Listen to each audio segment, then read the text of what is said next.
My wife couldn't believe that I was about to charge someone that much for my photography, for just a bunch of pictures that didn't cost me that much to make. See, she was still stuck in that same mind a lot of us get stuck in with, I can't pay that. And if I can't pay that, then that means I shouldn't charge that. Well, friends, have you ever been there where you've had anxiety, shame, guilt over your prices? Do you know how to price yourself properly to make sure that your business is going to be sustainable? If that's something that you wrestle with, you're not alone. Especially as Christian people, a lot of times we want to think about the least of these. We want to think about, well, we don't want to be too rich or we don't want to make too much money. People look down on us. Well, friends, you've got to make enough to make a living on. You've got to make enough to make a business that is profitable. And let me tell you, the Bible tells us that the worker is worth his wages. And if that's the case, then you got to make sure that you are charging folks enough to make sure that you are meeting the needs for your life, for your family, or for your ministry. And I'm going to give you 3 tips in this video to help you accomplish that, to help you get beyond the shame, the guilt, and the fear that a lot of us feel. That brings us to tip number 1.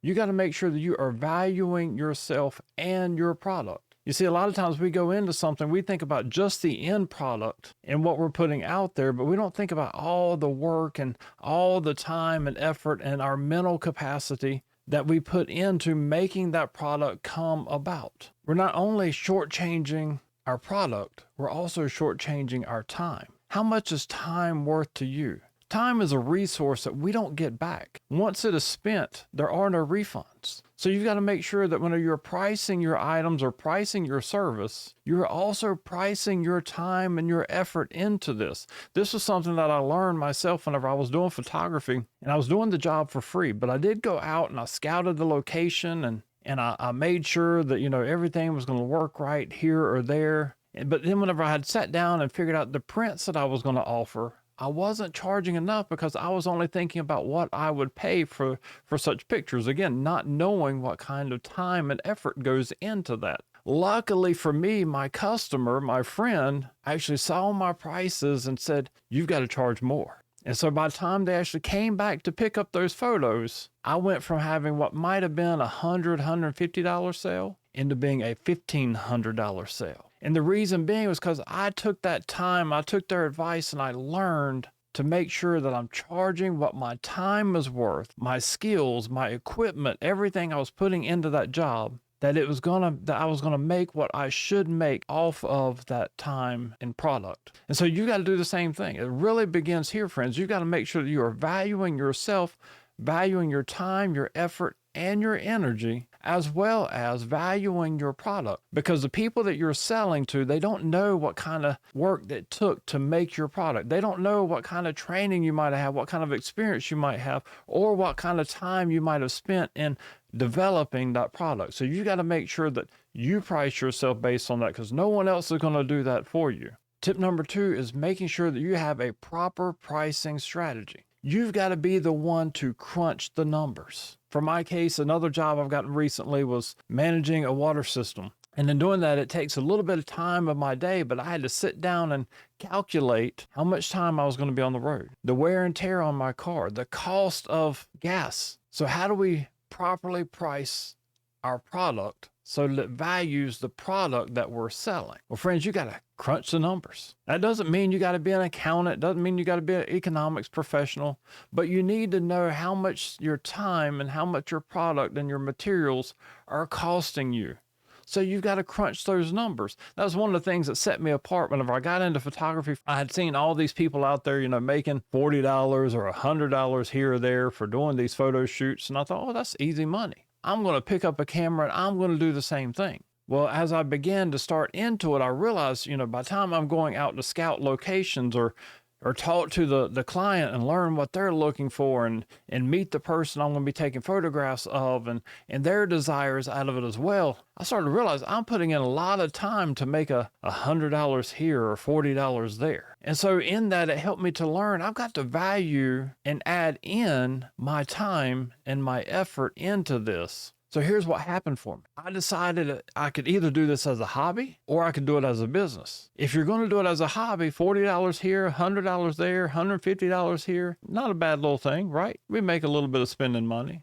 But if you want it to be a business, then you got to charge like it's going to be a business. You got to crunch the numbers like it's going to be a business. You have to think about it that way. You got to think about it in the way that you are serving your clients. Do you want to serve your clients? Do you want to serve them well? If you want to serve your clients, which as Christian business leaders, we should be serving our clients. We're called to serve one another, right? Well, that goes in our daily work as well. It's how we honor God. And in that, if I wanted to serve my clients, then I had to put in time and effort, and then I had to make sure that I blew them away with my service. It's what helped me to make money to really start and sustain a viable business. Again, how many miles am I spending on the road and in my car? What's the wear and tear on my equipment, my camera gear, my computers, all that? What's it going to cost me to replace those items in another year or two? See, when I did that, I truly showed that I valued my own time and effort, and it made me get rid of the fear and the shame and guilt to be able to put my prices out there because I knew what my prices covered. I knew they were going to charge, that it was going to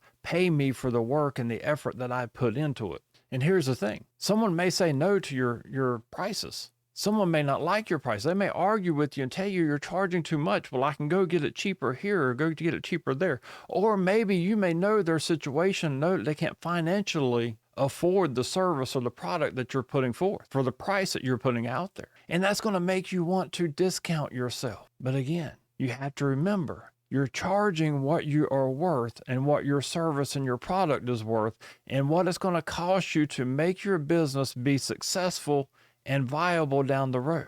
So I'm going to challenge you, don't discount your service. Don't give it away for free. Charge what you're worth and charge what it's really going to cost so that you can make enough to make the living off of it and maybe make your dreams and your future come true. And that's going to bring us into tip number 3. You got to start with the end in mind. What are your goals and your plans? Where do you want to be in a year of running this business? 5 years from today, where is it you want to be in your business? How much money do you want to be making in your business?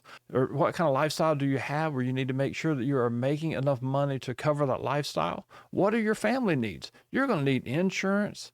You're going to need to be able to still buy groceries and pay for cars and houses and all that good stuff. So you got to make sure you're thinking about these things as your goals in running your business. Is there a ministry you're trying to fund from the funds of your business? If so, then what's it going to cost you to do that? Or are you like me who trying to do other businesses so that I can afford to spend more time in ministry? That's the purpose-built business way. Building a business for a bigger purpose of building the kingdom, allowing you to have more time to invest in the Lord's work in your area and doing what He's called you to do. That should be our goal. Again, it goes along with serving other folks, serving the kingdom, seeking the kingdom first. These are the tips that I want to give you because it's my heart as well to have a successful business, for you to have a successful business as well, so that we can continue building the kingdom of God around us. So again, folks, I want to encourage you in your journey. I want to encourage you as you set out your plan and your goals for your business to value yourself, value your product, count the cost, and then see your vision and your future. Where do you want to go with this business? What do you want to do from the proceeds and from the revenue with this business? And then set out a pathway to get you there. If you have questions, if you need help, if you need some coaching or you want somebody to hold you accountable to keep you on that straightened path, friends, shoot me a message, leave me a comment here. I'd be glad to help you out.